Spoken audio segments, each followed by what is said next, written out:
कक्षा में 7 होता है ना आउटरमोस्ट सेल में क्लोरीन के। कितने हैं ये बताइए? 35 हो जाएगा। योग क्या आ रहा है? 40। कितना आ रहा है? कितने से डिवाइड करेंगे? 5 आ रहा है। क्या हो जाएगा? sp3d स्टार्ट हो जाएगा। क्यों? ये देखिए 3p, 1 s और 1 d, 5 ऑर्बिटल हो गए ना। ये जो z की वैल्यू आती है ये बताती है कितने ऑर्बिटल इन्वॉल्व हैं। s एक ही प्रकार का होता है, p 3 प्रकार का होता है, 3 और 1 4 हो गया। अब अगला कौन सा इन्वॉल्व होगा? d, है ना। क्या संकरण हो गया? sp3d आ गया। अब बताइए S6 में बताइए सल्फर के बाहरी कक्षा में कितने हैं? 6। और यहाँ देखिए 7 6 42, टोटल आएगा 48 डिवाइड बाई 8, 6 आएगा रिजल्ट। और बताइए हाइड्रोजन तुरंत आप मोल के निकालें sp3d2 क्या हो जाएगा? sp3d2। बताइए IF7 में सबसे हाईएस्ट संकरण इसी में आता है IF7।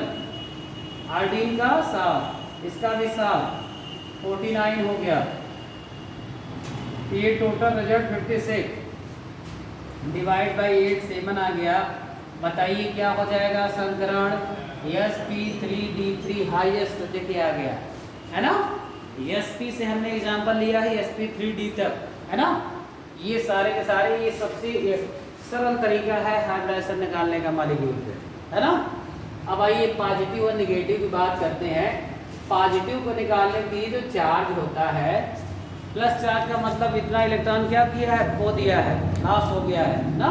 यानी जितना चार्ज होगा उतने इलेक्ट्रॉन को हम क्या कर देंगे? माइनस कर देंगे। और जितना निगेटिव होगा उतने इलेक्ट्रॉन को हम क्या कर देंगे? ऐड कर देंगे। बस यही इतना ही सिंपल, यही फॉलो करेंगे। बस पॉजिटिव है तो वो उतना इलेक्ट्रॉन निकाल देंगे और निगेटिव उतना इलेक्ट्रॉन ऐड कर देंगे, राइट ना। तो बताइए यहाँ पे नाइट्रोजन के बाहरी कक्षा में कितने? 5। हाइड्रोजन का चार्ज जोड़ दिया, -1 कर दिया। -1 क्यों किया? बात समझ में आई? -1 क्यों किया?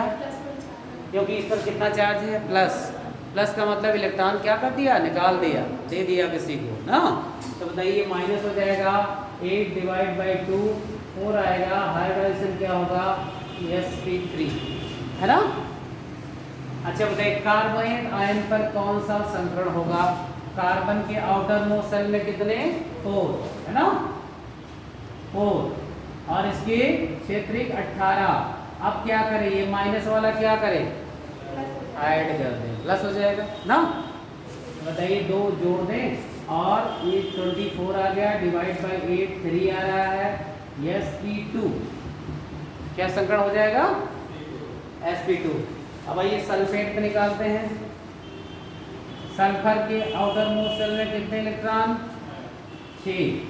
6 चौक 24, इसका 2 इसका 32 आ रहा है डिवाइड बाई 8, 4 sp3।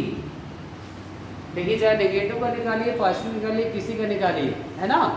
बहुत इजी, सबसे कम समय में अगर संकरण अगर फाइंड आउट कर सकते हैं ना, तो आपको स्ट्रक्चर बनाने की जरूरत है ना। Bond pair, lone pair count, वो तरीका मैं बता देता हूँ, लेकिन सबसे इजी तरीका केवल आउटर मोस्ट इलेक्ट्रॉन बस जानते रहिए किसके बाहरी कक्षा में कितने इलेक्ट्रॉन है ना। बताइए अब PuCl3 सेंट्रल मेटल, इसका फास्फोरस है। फास्फोरस के बाहरी कक्षा में कितने इलेक्ट्रॉन होते हैं? 5। एटॉमिक नंबर 1 से लेकर के 20 तक का बोरबरी ला से कम आप उसका कॉन्फ़िगरेशन एकदम जुबान पर रटा होना चाहिए कि किसके आउटर मोस्ट शेल में कितने हैं। जैसे क्लोरीन है, हेलोजन है, 7 इलेक्ट्रॉन। फास्फोरस है, नाइट्रोजन फैमिली है, 5 इलेक्ट्रॉन। कार्बन फैमिली के सारे एलिमेंट आउटर मोस्ट शेल में 4 इलेक्ट्रॉन, है ना। बोरान फैमिली में 3 इलेक्ट्रॉन। एल्युमिनियम जैसे कितने इलेक्ट्रॉन होता है आउटर मोस्ट शेल में? 3 ना। ये मालूम हो आप हाइड्रोजन से निकाल लेंगे। अब बताइए PuCl3 5 इसका हुआ, ऑक्सीजन का 6 हुआ, और ये 7 3 21 इसका हुआ, है ना। 21 से 27, 27 5 32 डिवाइड बाई 8, 4 आ रहा है। बताइए हाइड्रोजन sp3। और सल्फ्यूरिक अम्ल में भी वही आएगा, हाइड्रोजन का 2, सल्फर का 6 और इसका 24। ये देखिए 32 divide by 2, 8 equal to 4। Hydrogen is sp3।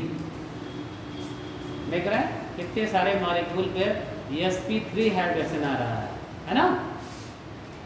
मैंने ये पहला मेथड है।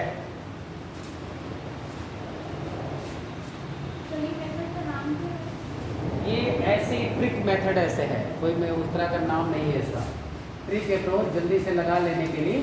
अभी इसी का फार्मूला वे में भी आएगा 1/2 v + m + a v + m - c, है ना, वो जो किताबी मेथड है उसी टाइप का, लेकिन ये तुरंत उसमें अब v ढूंढना पड़ेगा। v माने बैलेंस इलेक्ट्रॉन, यम को यम आप ढूंढते कौन सा सिंगल बॉन्डेड है यानी मोनोवैलेंट करेक्टर है ना, ये सारी चीज़ ढूंढनी पड़ती।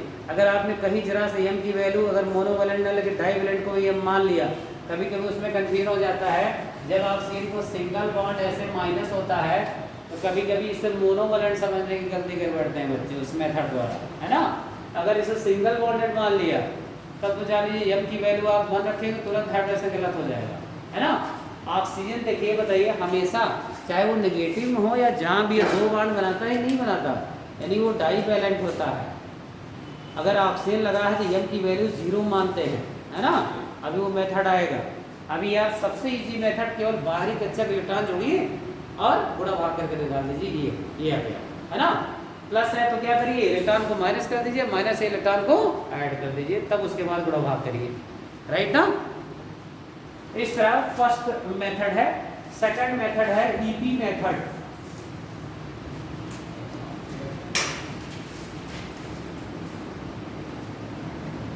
Second method EP method, electron pair method.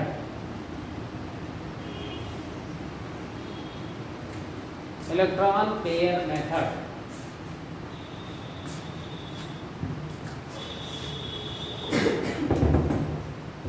EP method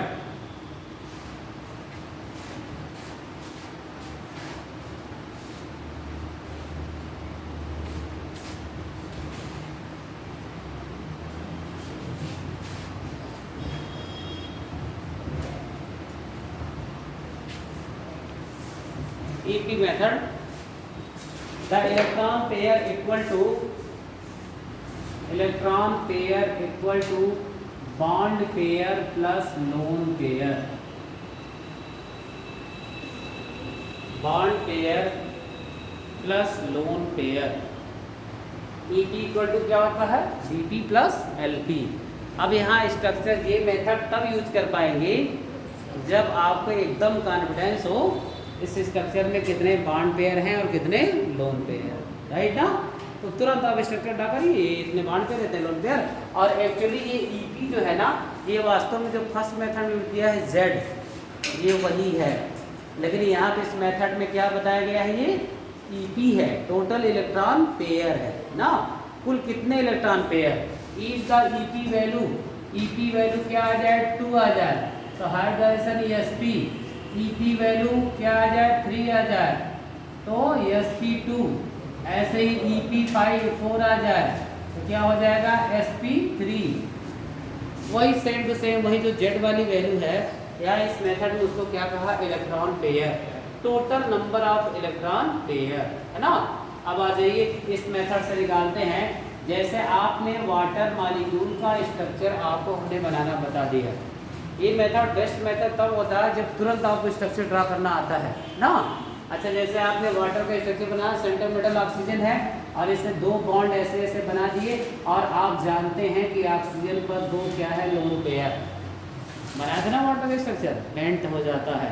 अभी आप पढ़ेंगे बेसबर्ग थियरी, एक्चुअली ये बी सेट हो जाता है, ऐसे वाटर दिखता है एंगुलर, जो ऐसे सीधे दिखना चाहिए, सीधे ना दिख करके झुक जाता है ऐसे ना।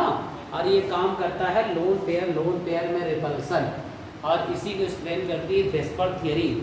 हाइब्रिडाइजेशन निकालेंगे, sp3 जब हाइड्रोजन पाया जाता है तो बॉन्ड एंगल उसकी 109 डिग्री 28 मिनट आती है और स्ट्रक्चर टेट्राहेड्रल ज्योमेट्री में दिखता है ऐसे। लेकिन बेसबर्ग थियरी का जन्म ही वहीं से होता है। जब हाइब्रिडाइज एक बार आईडी उसमें जेईएस में जब रिटर्न होता था आया था, ये बताइए एक्सप्लेन करिए, वाटर अमोनिया और मेथेन तीनों पर sp3 संकरण है, फिर भी मेथेन की ज्योमेट्री तो चतुष्फलकी होती है, अमोनिया की पिरामिडल हो जाती है और वाटर की बेंट हो जाती है, मुड़ जाती है, ऐसा क्यों, है ना। तो इसका जवाब था बेसबर्ग थियरी। बेसबर्ग थियरी कहता है जितने सेंट्रल एटम पर जितने फ्री इलेक्ट्रॉन होंगे, है ना, वो मोर रिपल्सन करेंगे। क्या करेंगे? उसको क्या करेंगे? रिपेल कर देंगे। जैसे अब ये देखिए, इस वाले ये खींच रहा, इधर ये झुका रहा है और ऐसे मुड़ गया मॉलिक्यूल, है ना। जितना ही फ्री इलेक्ट्रॉन होंगे, अब आप देख रहे हैं ये लोन पेयर का रिपल्सन है। किसका रिपल्सन है बताइए? एक्चुअली में ये जो आप यहाँ पे लोन पेयर दिखाते हैं, एक्चुअली ये जो लोन पेयर है ना, ये एक्सियल पोजीशन पे एग्जिस्ट करते हैं और दोनों फार अपार्ट होते हैं इस तरह, एक दूसरे से दूर, क्योंकि पास पास रहेंगे तो क्या होगा? More repulsion. तो इनकी चाहत क्या होती है कि जो हम फ्री इलेक्ट्रॉन है हम दूर दूर रहें। क्या रहें बताइए? क्योंकि ये पास में आएंगे तो उतना ही क्या करेंगे? रिपेल कर देंगे ना। अब बताइए, ये जो लोन पेयर है, इस बॉन्ड पेयर को क्या करेगा? ये फ्री है और ये बंधा हुआ है, इसको ऐसे रिपेल करता है, रिपल्सन करता है। क्योंकि अच्छा बताइए, ये भी तो इलेक्ट्रॉन है कि नहीं है? और इलेक्ट्रॉन का जब सेम चार्ज होता है, सेम चार्ज में क्या होगा? रिपल्सन। तो बॉन्ड एंगल इसकी झुक जाती है और इससे लगभग 104.5 किसी बुक में लिखा होता है, किसी बुक में लिखा होता है 105 डिग्री, नियरली 105 डिग्री आता है। और ये वी शेप्ड ज्योमेट्री कही जाती है, या इसको बेंड ज्योमेट्री कहते हैं, या इसके 3 नाम है। एंगुलर ज्योमेट्री, कोणीय ज्योमेट्री ना। और इसका जवाब है VSEPR theory. VSEPR theory explain that when the molecule contain lone pair that exerts more repulsion, है ना। सबसे ज़्यादा रिपल्सन कहाँ होता है? लोन पेयर में, फिर होता है एलपी और बॉन्ड पेयर में, फिर सबसे कम रिपल्सन होता है बॉन्ड पेयर और बॉन्ड पेयर। यानी more the repulsion less the bond angle. जितना ही रिपल्सन ज़्यादा होगा, बॉन्ड एंगल शॉर्टर होती जाएगी, झुकती जाएगी। और इसीलिए झुकते सबसे हाई रिपल्सन था वाटर में, इसीलिए वाटर की ज्योमेट्री ऐसे वी के आकार की हो गई, है ना, वी शेप ज्योमेट्री, है ना। अभी आप उसमें वेक्टर थ्योरी में लिखवा दूँ पॉइंट। तो यहाँ बात होती है, अगर आपने स्ट्रक्चर ड्रा करना जान लिया कि इसके पास 2 लोन पेयर है, 2 बॉन्ड पेयर है। ये देखिए 2bp and 2lp, total ep कितना आया बताइए? 4 आ गया। अगर 4 आ जाए वही जेड के समझिए या ep समझिए, है ना। अगर 4 आ जाए तो वाटर पर भी कैसा हाई प्रेशर हो जाएगा? sp3 ना। अब आप लोग जरा इस मेथड से निकालिए, मैं दे रहा हूँ टारगेट आपको। Find out the hydrogen of XeF2, XeF4, XeF6।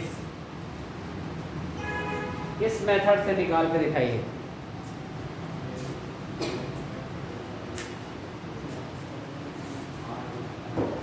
XeF2 xenon dichloride, xenon tetrafluoride and xenon hexafluoride.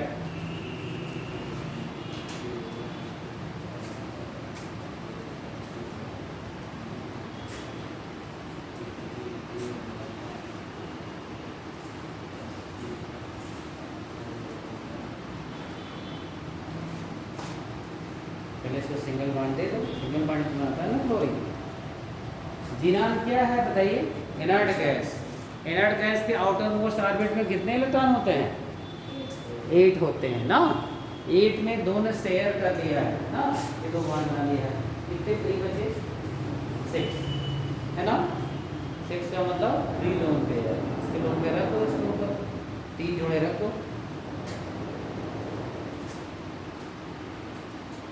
क्या कंडीशन आ रही है? पहले में 2bp 3lp, sp3 आएगा, है ना। क्या कंडीशन आ रहा है? सब लोग लगाइए, सब लोगों को आना चाहिए। अरे बेटा डबल बॉन्ड क्लोरीन नहीं बनाता, ये नहीं है, ये क्लोरीन है, ठीक है। क्लोरीन एक क्या है बताइए? हैलोजन है। हैलोजन कितने इलेक्ट्रॉन की जरूरत होती है हैलोजन को? अरे भाई हैलोजन ये पूरा परिवार। अच्छी एक बात बताइए, हैलोजन को हैलोजन क्यों कहते हैं पता है आप लोगों को? Why they are called halogens? किसी को इसका मतलब मालूम है? Why they are called halogens? Hello क्यों कहा गया? क्या होते हैं? Halogen group. तो ये क्लोरीन, इस पूरे परिवार को हैलोजन फैमिली के एलिमेंट कहा जाता है ना। फर्जी CBI आंटी, नीचे एक्स्ट्रा ये हो भी होता है स्टंटीन, है ना, शार्ट में फर्जी CBI आंटी, है ना, ये हैलोजन फैमिली के एलिमेंट है ना। और यहाँ पे आप समझिए इसे ये हैलस शब्द से लिए गए हैं। हैलस का मतलब होता है साल्टी, नमकीन खारा पानी से मिला है। सारे हैलोजन का मेन सोर्स क्या है आपको पता है? सी, हमारा समुद्र, उसमें नमक घुला है 35% लगभग कंसंट्रेशन में। आप एक बार समुद्र के पानी में डुबकी लगाइए, पतली परत नमक की चढ़ जाएगी, है ना। नमक का पानी क्या कहते हैं? खारा कहते हैं ना। खारे पानी में आपको पता है उसमें बहुत सारे एल्गी भी पाए जाते हैं। ग्रेसिलेरिया एगार जो देता है, एगार एल्गी भी पढ़ा हुआ आप लोगों ने। पॉलीसाइफोनिया रेड एल्गी, आप नाम सुने तो लाल सागर, काला सागर, नाम सुना है? क्या वहाँ का पानी काला नहीं होता या लाल पानी नहीं होता? उसमें जो सब मर्ज एल्गी तैरते हैं, लाल रंग के शैवाल, हरी जो घासें डूबी हुई तैरती हैं, उसके कारण पानी ऐसा दिखाई देता है। जैसे काई, ऐसा होती है, काई कैसा होता है? हरा होता है ना। जितना गहरा पानी होगा, एक डूबी हुई घास हाइड्रिला तैरती है, हाइड्रिला है ना नाम है उसका। तो आप देखेंगे तो पानी ग्रीन ग्रीन दिखेगा बाहर से। अगर ऐसे ऐसे रहेंगे तो पानी का वास्तव में कोई कलर ही नहीं होता। वाटर क्या होते हैं? कलरलेस। अगर पानी में कलर आ गया तो जान लीजिए पानी इम्प्योर हो गया, पानी प्योर है ही नहीं है ना। तो ग्रेसिलेरिया और पॉलीसाइफोनिया रेड एल्गी हैं, इनके कारण पूरा पानी इसे दूर दूर से दिखे लाल लाल दिखेगा आपको, है ना, कहेंगे लाल सागर है। और जो आयोडीन निकालने वाले एल्गा हैं, लेमिनेरिया, है ना, लेमिनेरिया एक घास पाई जाती है, उससे आयोडीन निकाला जाता है। कहते हैं ना आयोडाइज नमक खाते हैं समुद्री पानी से, उसमें आयोडीन छन के आता है। क्यारियों में इकट्ठा करते हैं, ज्वार भाटा आता है तो क्यारियों में इकट्ठा कर लेते हैं, बाद में सलियों में तोड़ देते हैं, उसमें ऑलरेडी आयोडीन पाया जाता है। क्यों? एक तो राजस्थान की सांभर झील से निकलता है नमक, नाम सुना है, राजस्थान में सांभर झील है, खारे पानी की झील, है ना, एक तो वहाँ से निकालते हैं। लेकिन जो समुद्री पानी से हमारा जो नमक आता है उसमें आयोडीन ऑलरेडी मिक्स होता है। और आयोडीन मेंटल ग्रोथ के लिए और लंबाई में ग्रोथ के लिए बहुत जरूरी एलिमेंट है। नहीं तो आप जानते हैं आयोडीन की कमी से कौन सा रोग होता है? घेगा, वाटर रोग, है ना। तो ये हैलस है, सब नमकीन है, नमकीन खारे पानी से निकाले गए हैं, इसीलिए इनका नाम क्या है? हैलस शब्द से इनका नाम पड़ा है हैलोजेंस। क्या नाम पड़ा है? हैलस से हैलोजन। नाइट्रोजन फैमिली के एलिमेंट को निक्टोजेंस कहा जाता है। निक्टोजेंस नाइट्रोजन से, है ना। ऑक्सीजन के फैमिली को ऑन्कोजेंस, ऑन्कोजेंस, ये सब नाम दिए गए हैं। और हैलोजन फैमिली को हैलोजेंस, है ना। तो सबके और हर एलिमेंट का आपको पता है प्रोटॉन का नाम प्रोटॉन क्यों है? कोई जानता है? प्रोटॉन को प्रोटॉन क्यों कहते हैं? इलेक्ट्रॉन को इलेक्ट्रॉन क्यों कहते हैं? न्यूट्रॉन को न्यूट्रॉन क्यों कहते हैं? और कोई नाम पार्टिकल क्यों नहीं दिया गया? नहीं जानते ना? मुझे पता है। देखिए, जब सबसे पहले जीवन की ओरिजिन हो रही थी तो सबसे पहला एलिमेंट जो पूरे एटमॉस्फेयर में मौजूद था वो था हाइड्रोजन। आपको पता होगा, बायोलॉजी में पढ़ते हो, ओपेरिन का सिद्धांत एक है, पढ़ा है। 7 चरणों में जीवन की उत्पत्ति होती है पानी में।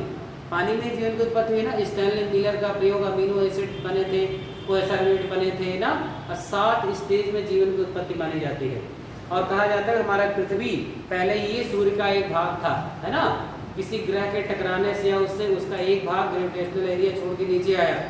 और सूर्य के जो टेम्परेचर है, मिड का टेम्परेचर 3 करोड़ डिग्री लगभग, और किनारे जो आंधियाँ निकलती है जो ऐसे ऐसे ऐसे ऐसे corona part 1 crore degree temperature. अब बताइए इतना हॉट बॉडी है, अब सोचिए क्या हुआ होगा हाइड्रोजन का अगर वहाँ पे, फिर उसके बाद हाइड्रोजन और ऑक्सीजन मिली, क्या बना होगा? वाटर। और जैसे गर्म तवा पे पानी मारिए तो तुरंत क्या हो जाए? उड़ जाता है। अब सोचिए आप तवा को हीट कर लीजिए अपने अपने घर में और पानी का छींटा मारिए, देखिए वेपर स्टेट। अब सोचिए 3 करोड़ डिग्री टेम्परेचर का पिंड आ रहा है नीचे, और इस पर जो वेपर गिरा होगा हाइड्रोजन ऑक्सीजन का, इसका पता नहीं चला होगा कितने वेपर बन गए होंगे उस समय। बहुत सारा एटमॉस्फेयर में ऐसे भाप ही भाप तैरता था, वेपर बन गया। अब वेपर जब पास में आए, कंडेंस हुए, तो कौन सी अक्रिया हुई? संघनन अक्रिया हुई। कौन सी अक्रिया हुई? आज संघनन से बड़ी बड़ी पानी की बूंदें बनी और लगातार हजारों वर्ष तक वर्षा होती रही, लगातार इतना पानी बन गया। तभी आप कहते हैं कि पृथ्वी पर पूरे होल पृथ्वी में 3/4 भाग पानी है और 1/4 भाग पृथ्वी है ना। जहाँ पानी का डिपोजिशन चला गया निकलता हुआ, नदियाँ बनी, नहर बने, समुद्र बड़े बड़े बन गए। और आज भी देखिए पृथ्वी पे सबसे बड़ा स्रोत क्या है पानी का, समुद्र ही तो है ना, 3/4 भाग। तो वहाँ पे हाइड्रोजन पहला एलिमेंट था, और इसीलिए बायोलॉजी में भी एक सर पढ़ते प्रोटोप्लाज्म, नाम सुना होगा, जिसे हिंदी में कहते जीव द्रव्य, है ना। तो ये जो प्रोटो शब्द का निकला यूज किया गया है ना, और आई थिंक प्रोटोप्लाज्म शब्द का यूज किया हक्सले ने, हक्सले एक ना रॉबर्ट ब्राउन ने केंद्रक खोजा था, हक्सले ने जीव द्रव्य को खोजा था, है ना। तो देखिए प्रोटो माने होता ओल्डेस्ट, पुराना या प्रिमिटिव, है ना। तो हाइड्रोजन सबसे पुराना एलिमेंट था, और रदरफोर्ड ने जब प्रोटॉन की खोज किया तो जब इसको सिलेंडर आकार नली में डाला और H+ चला एक तरफ निगेटिव पोल की ओर और H- चला दूसरी ओर, आप देखा हाइड्रोजन गैस प्रवाहित किया था विसर्जन नली में, जब आपने खोज पढ़ा होगा प्रोटॉन की, है ना। तो जब एक तरफ कैनाल, उन्होंने क्या कर दिया था, गोल्ड स्टीन ने छेद कर दिया था कैथोड में, दो ना, एक वैज्ञानिक थे जूलियस प्लकर, जब खोज पढ़ा गया होगा आपको इलेक्ट्रॉन प्रोटॉन की, कैथोड किरणों की खोज जूलियस प्लकर ने स्टार्ट किया, ऐसे ट्यूब लेकर के ना, उन्होंने कैथोड एनोड बनाया, गैसों को प्रवाहित करके देखा कि कुछ अदृश्य किरणें कैथोड से चलकर एनोड की ओर जाती हुई दिखाई दे रही हैं, और यहाँ पर्दा लगा दिया, चमक क्रिएट हो रही थी ना। इन्होंने कहा कैथोड से निकल रही है, कैथोड रेज है ना। पूरा हिस्ट्री थोड़ा सा एटॉमिक स्ट्रक्चर है, पूरी शुरू में इतिहास ही तो है, हाई स्कूल से शुरू हो जाता है ना। एटम की खोज कैसे हुई, फिर बाद में कौन कौन से सिद्धांत आए, थॉमसन का एटॉमिक मॉडल आया, नील्स बोर का मॉडल आया, नील्स बोर के बाद किसका आया, सोमरफील्ड का मॉडल आया, है ना। इसके बाद इलेक्ट्रॉन क्लाउड मॉडल आया, और लेटेस्ट मॉडल, बहुत सारे मॉडल, क्वांटम मैकेनिकल मॉडल भी इसी में चलते हैं। Quantum mechanic electron cloud model के बाद उधर क्वांटम थियरी, अभी आप एमएससी करें क्वांटम थियरी, इसमें आइजन फंक्शन साइज का श्रोडिंगर वेव इक्वेशन, है ना, श्रोडिंगर तरंग समीकरण पढ़ते होंगे आप, बीएससी में है, इंटरमीडिएट डेरिवेशन उसका नहीं है। तो यहाँ से प्रोटो से, और ये तो सबसे पुराना रहा, ये प्रोटॉन कह दिया। इलेक्ट्रॉन पर जो जब ये इलेक्ट्रॉन डिस्कवर हुआ, इस पर मुल्किन ने चार्ज ज्ञात किया, एक साइंटिस्ट थे मुल्किन, उन्होंने कहा इस पर आयर ड्रॉप एक्सपेरिमेंट से प्रूव किया कि 1.6 × 10⁻⁻19 कूलाम का निगेटिव चार्ज इस पार्टिकल पे था, इलेक्ट्रॉन पे था ना। और उन्होंने कहा कि इतना कम चार्ज अभी तक ज्ञात किसी भी पार्टिकल पर नहीं है, इसीलिए इसको चार्ज की बेसिक यूनिट मान लिया गया। क्या मान लिया गया, आवेश की मूल इकाई इलेक्ट्रॉन पर आवेश होता है ना। और देखिए इसको क्या, इसको इलेक्ट्रिकली फर्स्ट पार्टिकल था, पहला चार्ज पार्टिकल, और इसीलिए इलेक्ट्रिकल शब्द से इसका नाम निकला, क्या पड़ गया, इलेक्ट्रॉन। और जब चैडविक ने न्यूट्रॉन की खोज किया, उन्होंने देखा कि छोटे परमाणुओं को अल्फा कणों के बम्बार्डमेंट से न्यूट्रॉन में चेंज कर दिया, है ना, एक तत्व को दूसरे तत्व में बदल दिया। इन्होंने किसकी बौछार करा दी थी बताइए, अल्फा कणों की, जैसे 4 बेरिलियम 9 प्लस 2 हीलियम 4, इन्होंने क्या देखा, 6C12 प्लस 0N1, एक पार्टिकल निकल रहा है। ये देखिए यहाँ देखिए 9 4 13 होता है, 12 प्लस 1 13, यहाँ 6 + 0 = 6, यानी बेरिलियम बोरान में चेंज हो गया और एक पार्टिकल इजेक्ट हुआ न्यूट्रॉन, और इस पर कोई आवेश न होने के कारण पहला न्यूट्रल पार्टिकल था। न्यूट्रल शब्द से इसका नाम क्या पड़ गया बताइए, न्यूट्रॉन। यानी सबके पीछे, और आपको पता है इलेक्ट्रॉन के जो आप डिस्कवरर मानते हैं कि जे थॉमसन कहते हैं ईंट पर नाचो, है ना। इलेक्ट्रॉन की खोज किसने किया, जे थॉमसन ने किया, प्रोटॉन की रदरफोर्ड ने, उसका ना, न्यूट्रॉन का चैडविक। एक्चुअली इलेक्ट्रॉन के इलेक्ट्रॉन नाम इन्होंने नहीं दिया था, इलेक्ट्रॉन के इलेक्ट्रॉन नाम किसने दिया था पता है आपको, ये केवल ऐसे रटवा दिया बच्चों को, इलेक्ट्रॉन की खोज इसने किया है। एक्चुअली क्या होती है, साइंटिस्ट की एक टीम वर्कआउट करती है, जैसे लैब में जो आप ये पीरियड टेबल यहाँ पर ये बनी दिखाई दे रहे हैं ना, इसे कौन सी पीरियड टेबल जानते हैं, बोर्स पीरियोडिक टेबल, क्या नाम है बताइए, बोर्स का लॉन्ग फॉर्म ऑफ दीर्घा, हिंदी में कहते हैं दीर्घाकार आवर्त सारणी, है ना, और इसे बोर की आवर्त सारणी के नाम जाना जाता है। जबकि उनके साथ की 3 कोवर्कर थे, रॉक्स, रॉन्ग एंड बरी। आपने बोरबरी का नियम पढ़ा होगा, बरी, है ना, बोर के साथ बरी भी थे, है ना। तो रॉक्स, रॉन्ग और बरी 3 लोग साइंटिस्ट मिलकर काम कर रहे थे, और मेजर बड़े साइंटिस्ट थे उसमें नील्स बोर, है ना। इसलिए उनको डेडिकेट करें। कुछ ऐसी चीज़ें मैं आपको बताऊंगा जो आपको किताबों में जल्दी नहीं मिलेगा। इनको उनको डेडिकेट कर दिया गया कि ये बोर की आवर्साणी के नाम से जानी जाएगी, ये हमारे टीम के लीडर है ना। जैसे कभी कभी एक आवोगेद्रो नंबर सुना होगा आपने, एन, है ना। आवोगेद्रो नंबर का नाम आवोगेद्रो नंबर ये रखा गया था, डेडिकेट किया गया था आवोगेद्रो को। आवोगेद्रो ने हाइपोथेसिस दिया था V directly proportional to N, है ना, यानी वॉल्यूम मोलों की संख्या की क्या है, समानुपाती है। लेकिन वास्तव में ये जो नंबर है 6.02 इंटू 10⁻23, आप जब IIT की किताब, अच्छी किताब पढ़ेंगे, RC मुखर्जी, IIT की न्यूमेरिकल की बुक है ना, RC मुखर्जी इलाहाबाद मिलती है, वहाँ आप देखेंगे ये जो नंबर है उनके शिष्य लोस्मिट ने दिया। ये LOSHMIT पहले की जो शिष्य थे बहुत ही डेडिकेटेड हुआ करते थे अपने गुरु के प्रति, है ना। वो रिसर्च इन्होंने किया था, लोस्मिट ने, और अपने गुरु को डेडिकेट किया कि ये संख्या मेरे गुरु के नाम से जानी जाएगी, है ना। और आज उसे देखिए इनका नाम कहीं नहीं दिखता, सीधा वो कहते हैं दैट इज आवोगेद्रो नंबर, है ना।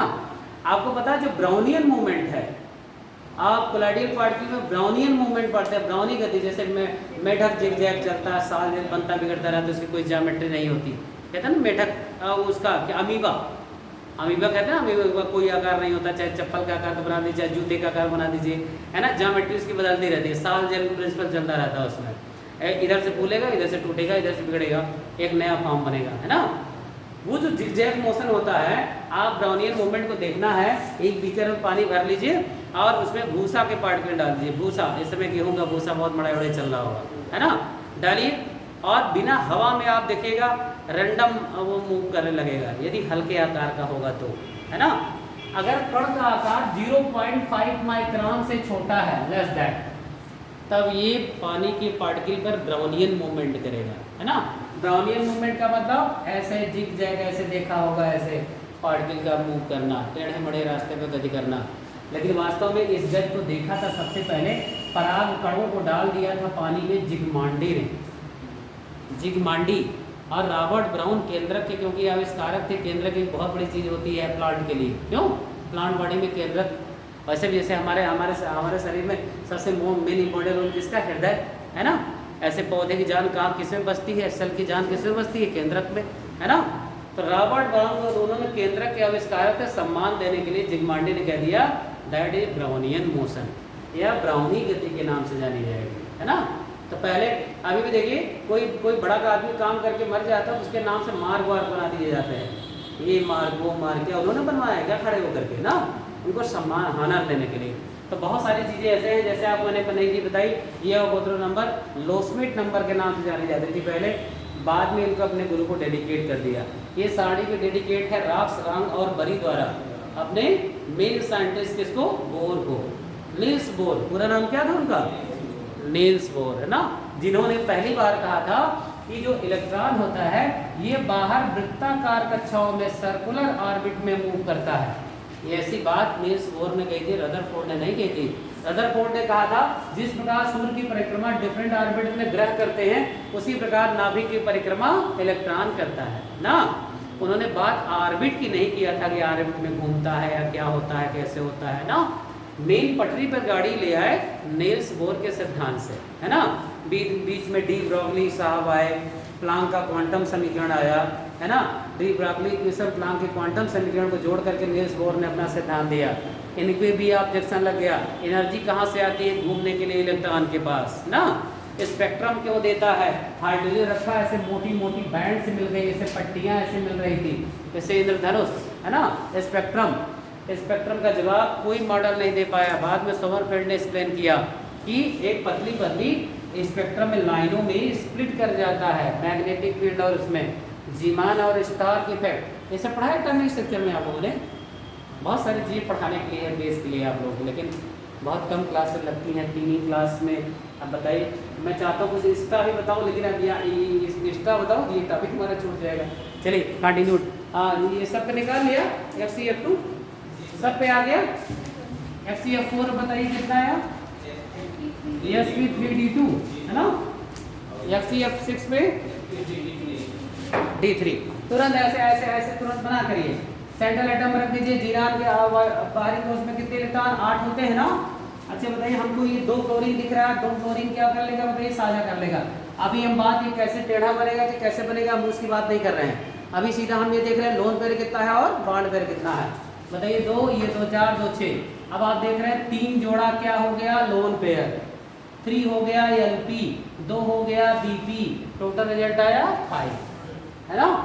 5 आ गया तो क्या क्या हाइड्रोजन होगा, sp3d, राइट ना। जीरान हेक्साफ्लोराइड रख लीजिए, XeF4, ये बना, ये बना, ये देखिए ये बना, ये बना, और एक ऊपर गया एक नीचे गया। ये देखिए आपका, अभी आप ज्योमेट्री की बात करेंगे, आपका हेड्रल है ना, ये आपका हेड्रल होता है। और ये देखिए ये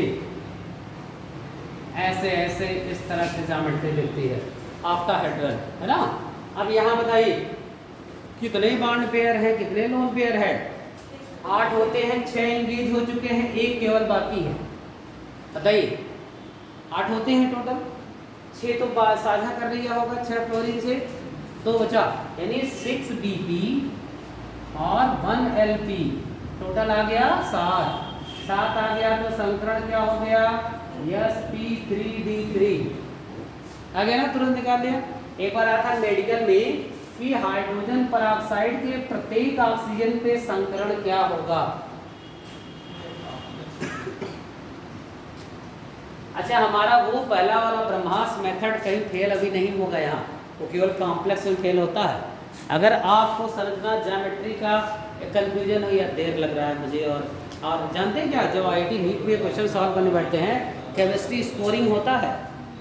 जितनी जल्दी आप केमिस्ट्री हल कर लेंगे उतनी जल्दी आप दिमाग लगा देंगे IIT और उसमें मैथ और उसमें सॉल्व करने में ज़्यादा टाइम लेता है ना।